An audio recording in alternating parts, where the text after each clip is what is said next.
Hi everybody, Charlie here. This week on the Cherry Podcast, it's exciting because there's new cards revealed to talk about, particularly Donruss UFC and debut WWE Prizm. We look at them. We also look at the question of too many releases during March. Is that a good thing or a bad thing? How does that even happen? Grayson goes into detail on that. We find out who is the king of Marvel cards and what is happening in the Marvel card space. Plus, we answer your questions live. Thanks for listening, everybody. See you next episode. Bye. Good morning, everybody. It's a quick hobby chat today. I'm cracking the whip so that we make sure we get it done every week. Even if it's only a short one, we can still do it. B&B says hello, C&G. Hello to you. M. Holtzberger. C&G. We've got a few topics to talk about, and then we'll look at your questions. Send them through with the question sticker so we don't lose them. But I've been looking out for it the last couple of weeks. We got a box image last week, so I thought it must be coming soon. It's WWE Prizm. Debut WWE Prizm and debut WWE product at Panini. In fact, it's not just the first Prizm, it's the first Panini wrestling product, which looks fantastic. They've gone prominent with Roman Reigns, of course, for the example of the auto. Then we saw a Charlotte Flair card. We saw Sasha Banks, Alexa Bliss. Who else? Bobby Lashley. No legends revealed in the set so far. There was a sort of a legends insert set, and the PDF did mention autographs of past and present champions. Champions, or as in like, or like superstars. Superstars is a word they use, isn't it? Superstars. Okay. Yeah. So I guess it's that. So I guess there is, going to be whatever the checklist is. It's not just current day superstars. Well, there wouldn't be a players' association, would there? So I imagine, what would be? It'd be anyone who Vince currently has a contract with that would be included in the rights. So I guess all those other guys, I assume, Hogan and The Rock and Stone Cold, that'd all be, you'd have to get individual contracts, perhaps, which would be, you'd be like, we could get individual contracts, or, hey Brian, how you doing? Yeah. Yeah, I wonder how that works. Like, when they are, if they're a legend tier, like an immortal or like Hall of Famer tier person who is no longer wrestling, but do they have a contract with, they must have a contract with them for whatever, like royalties or merch, any of that sort of, like, hey, Kevin Nash, we sold some NWO t-shirts and, here's your $1,000. Yeah, listen, they were notably missing from that sell sheet. Yeah. So I know with the EPL, Panini have definitely refrained from including a lot of historically significant content. Yep. Comes back to that 90s thing we had last week, doesn't it? Like, how much of this is going to be sold to people that want to see Hitman Hart stuff versus how much is going to be sold to people that want to see Kevin Owens stuff. Oh, how good would the Hitman look on a Prizm card? You know what would look really cool, I think, with wrestling?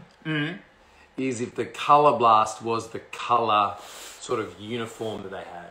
Yeah. So like Hitman Hart would be like the pink black and white and pinks and and because the colors are so like, unlike, I guess you'd say that with basketball as well because they've got the team colors, but Hogan would be like yellow and red. Yeah. That'd be cool. Yeah.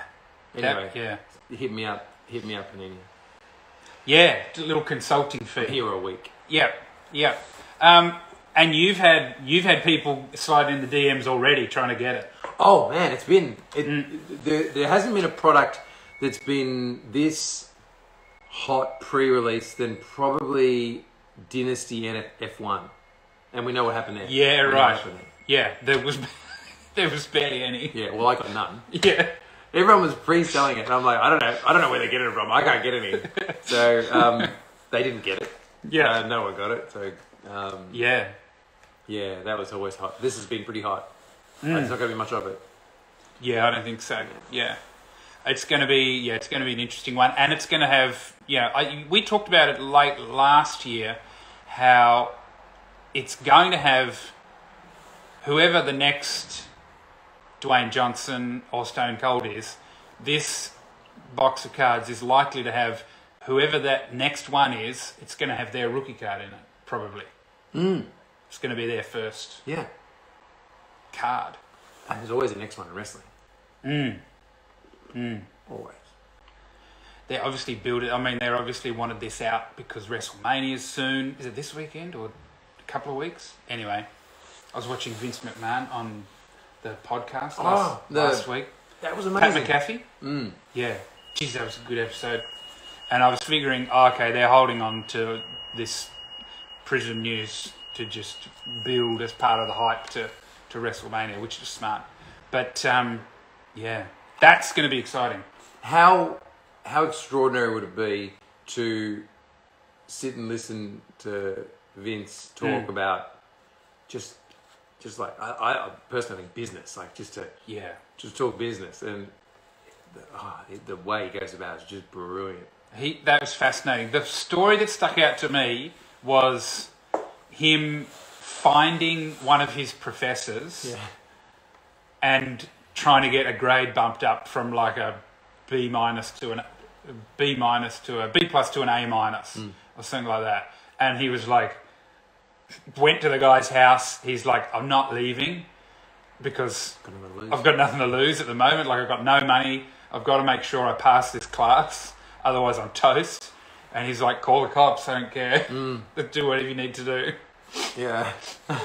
That was fascinating. And that's the sort of guy he is, I suppose. Like, this is what we need to get done. So, Doesn't always work. Nah. But did. Well. Yeah. Even if it didn't, in the end, that attitude got him through. Yeah, exactly. Prizm WWE is going to be huge. It's going to Yes. be. It's a nice design, and they've got a crew of wrestlers at the moment that people are excited about. Roman Reigns, Kevin Owens. They've got a product at the moment that sells, and their women's stars are incredible. Yep. Which when we were growing up, their women's stars were a mess. Yeah. Yeah. Who was the in the 80s? She was like the something. That was like the something. Fabulous Moolah. Yeah. Yeah. Oh my god. Got a bit better in the 90s. If she was on the back of the VHS, it was like the Fabulous Moolah versus. I'd just be like. Yeah. Yeah. Like Mum, that's the one that Mum chose when she went to the video store for you. And be like, fuck's sake, Mum. Another reveal is Donruss UFC. I didn't know they were doing a Donruss. Oh, it's their flagship brand. So I thought that was it. I thought they had Prizm, Select, Chronicles, and they did IMAC. Yeah. I thought that was it. Well, it'd be surprising they didn't. So Panini bought Donruss. Yes, that's how they moved into the space. So they bought all the assets and I assumed a team. So that's their flagship brand, and it stands to reason that every single category will have a Donruss, right? At a bare minimum. And it was just the paper stock edition. It wasn't it wasn't optic. I don't know if there's going to be an optic variation in the set. I know that it does with soccer. Yeah, it should have. I reckon it'll be the soccer formula. I guess it'll be big old thick packs. Big thick packs, hard to grade. Talking about borders, paper, heavy boxes. They cop a lot. Like, you get those cases, particularly here in Australia, you get those cases all the way from the US, and they look like they've gone 2 rounds with Mike Tyson. Yeah. So cards that I think are normally fun to open, great to collect, awesome to buy as high graded cards.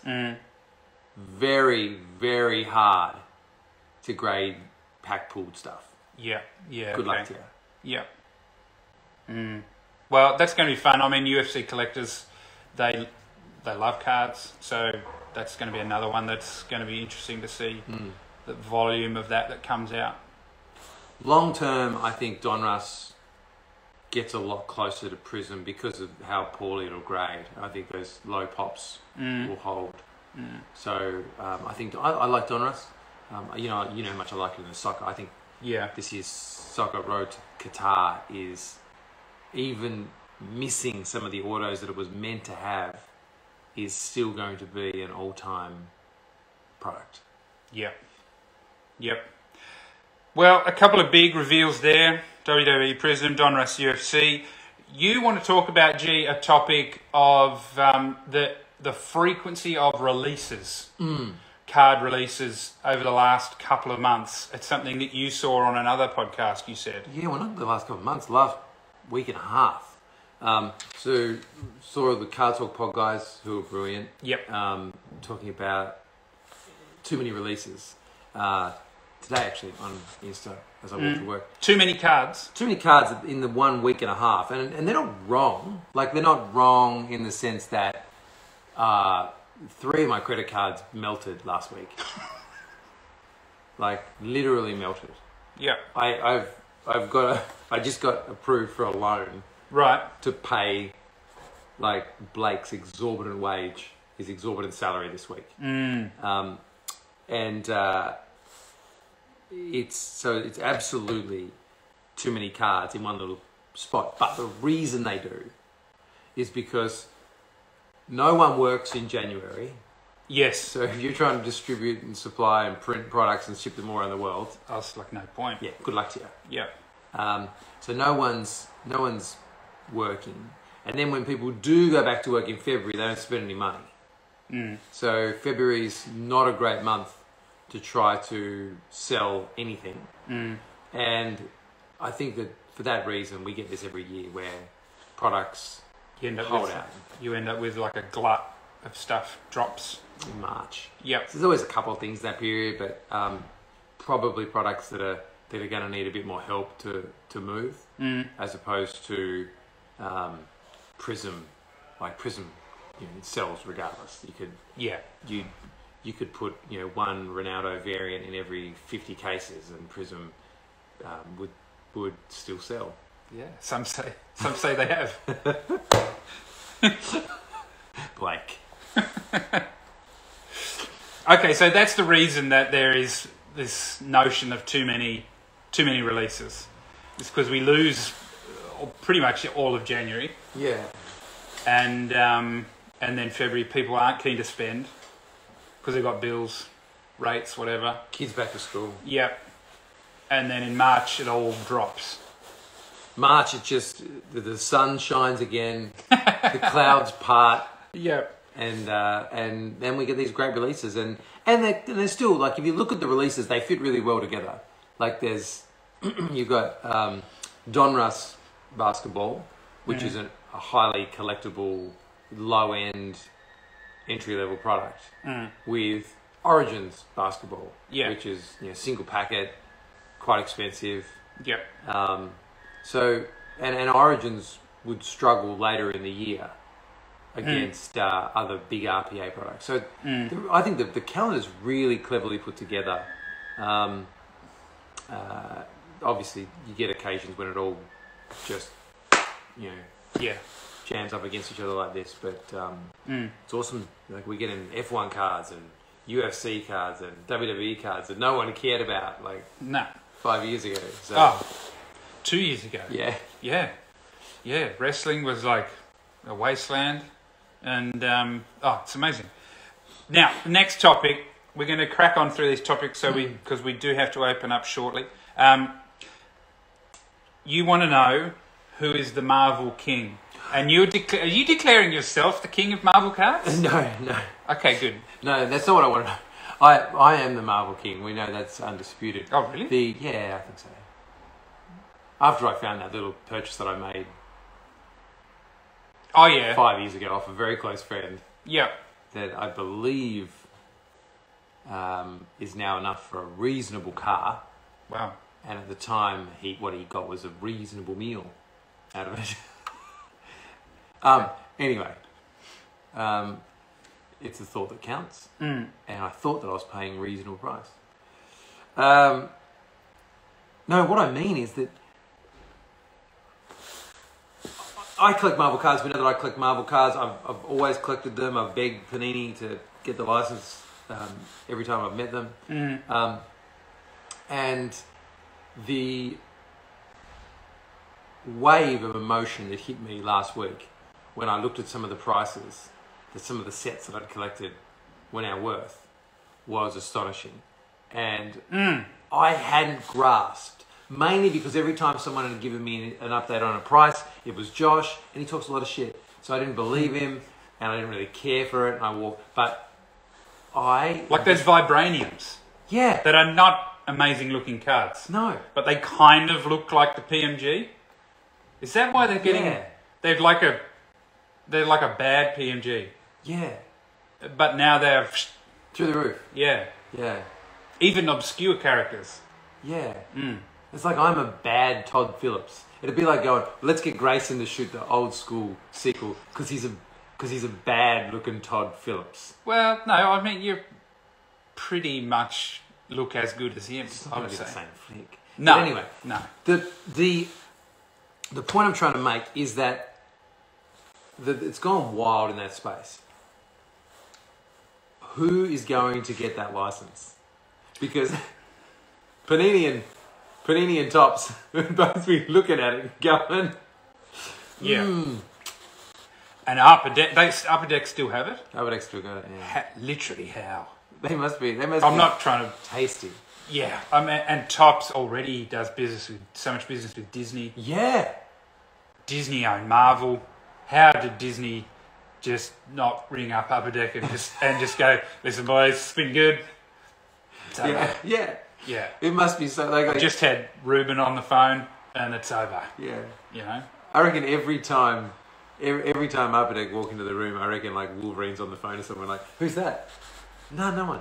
Yeah. Who you texting? Spidey? And Spidey be like, nothing. Nah. Nothing. Yeah. Yeah. Yeah, I can't. It's astonishing that they have all that other Disney stuff over at Topps and none of the Marvel cards. And then you don't have to chase up autos. Yeah. You got like $2 a sketch. Yep. For your main hit. The Prizm Rainbow as it currently stands is for Upper Deck for the Marvel is red, green, some off pink. Right. And they did a gold 101 once. Like it's a 4-color rainbow. Like Panini must be having an anxiety attack thinking about how easy that would be to print and sell. Yeah. Yeah. Yeah, wow. That'll 100% have to end up at Topps soon. Topps or Panini? Panini going to have a lot of money soon. Yeah, more? Why? Because of the World Cup. Oh, yeah. They'll be rolling deep. Big old deep pockets. Yeah. I think it goes to Topps. Maybe. I think Disney will just want it all there. Okay, let's have a look at your questions. Oh, V-Friends. Is there a V-Fans question? Kind of at the top. Okay. Let's have a look. Come through. From Roofless. Oh. Physical cards versus NFTs. Supply control from the publishers, creators. I assume this is referring to the Zero Cool launch. Oh, yes. Yeah, that's interesting. The Josh Luber, Michael Rubin, Fanatics owned trading card company Zero Cool. We saw the teasers about that, and they've launched with the formerly NFT only. Although there were a couple of prints that sold at. Yeah, I think they got them slabbed. Yeah. Oh, Didn't yeah. Yeah. So there's been a certain physical thing, and they sold well at auction. physical versus NFT, like they're going to blur that line. It's going to be blurred again. It's going to be extremely popular. It's going to sell out immediately. It's going to sell out to very influential people very quickly. So I think the only way is up. I'm interested. I said to you the other day, I'm interested to see what they do when I read about what Zero Cool is going to be doing, is that it was cards and culture. It wasn't something with a sports bent, and I'm wondering if that means cards of wider celebrities, like autos of, you know, a Robert Downey Jr. or a Tom Holland or a whoever is big, and then you can collect them in whatever the Zero Cool set is called. That's interesting. I actually really look forward to hearing from those guys at Mint Collective and hearing about like the guts of where this is going, because every time I think about it, and every time I think I've got an idea of what it might happen, I think to myself, your thinking is so old and outdated. Yeah. Like I think, well, wouldn't it be cool to have like movie posters as NFTs, but like there's only one of it, and so like you could have the Batman movie poster NFT, and then if it wasn't that popular, like maybe you got the Evil Dead one when it wasn't popular, and then it becomes this cult classic, and suddenly you have that from when it released, and and then I think that is just such a old thinking. Yeah, probably. I don't know. Next one from Featherstone. If you have a card that doesn't have an auto on it and get it signed by the respective person, does that card go up in value, or does it decrease? I would say, to me, it always goes up by the you know, whatever the value. I mean, you can see it in when certain cards are signed at a private signing. It's generally always, you know, like if the Undertaker's auto is worth $300, then an Undertaker base card plus his auto on it is, you know, it's going to be $300 more at least. Yeah, Featherstone, the real value is here, buddy. The real value, does it go up in your heart? Well, yeah, that's true. Stuff you get signed in person, I think does. Yeah, definitely. It's less likely that you're doing that for the flip. Might be. It's like if you get a card signed, the value of that card as its own collectible, so there's only one of it in the world, is significant. I would think is significantly decreased. If you get a card that has very little value signed, because there's lots of it, then it would definitely go up if it was graded. So it's very dependent on the card, but it always goes up in your heart first, and that's what matters. From Joel, been some amazing cards come out of cherry picked in breaks. Would you work with StockX again, or do it by yourself? Absolutely no, both. Yeah. StockX were amazing to work with, and they definitely done more. They did one with Unlisted Leaf. They've done one with Cash Cards Unlimited, Cassius Marsh. So Megan the Stallion. So that's the four of us celebrities they've worked with. Yes. Big celebs. Four of us. Yeah. Yeah. No. 100%. So, and at the same time, there's a whole bunch of learnings there as well about what happens when you go into the big ocean. Like when we swim in our little cherry pool, where everyone sort of understands exactly what our value proposition is and the way we go about it. There's a certain way that you can give value and sell to those people, and then when you jump into the ocean, and you're up against the likes of, you know, Gary Vee and Josh Luber and you know, you're up against innovators your message needs to be a lot clearer. Yeah. Yeah. From Multiverse Collectibles, I bought a Marvel Red PMG Human Torch recently for $700, with Marvel bringing in the Fantastic Four into the MCU in the near future. Would this card continue to go up or stay the same? They're doing another Fantastic Four? That's why everyone wants my Doctor Doom PMG. Ah, right.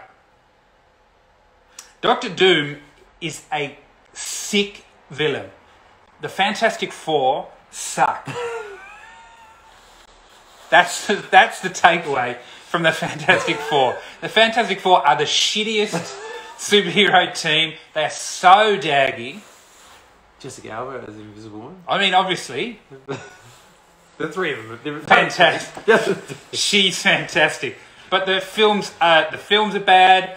The team is boring. The comics are boring. Doctor Doom, however, I put him on the same tier as the Joker. Wow. He is so cool. His costume is so cool. It's a good costume. He is such a badass villain. And the only good thing about the Fantastic Four, arguably, come at me, Instagram. I hope you're all upset. I don't like the guy they got to play him in the movie. He's No. Australian.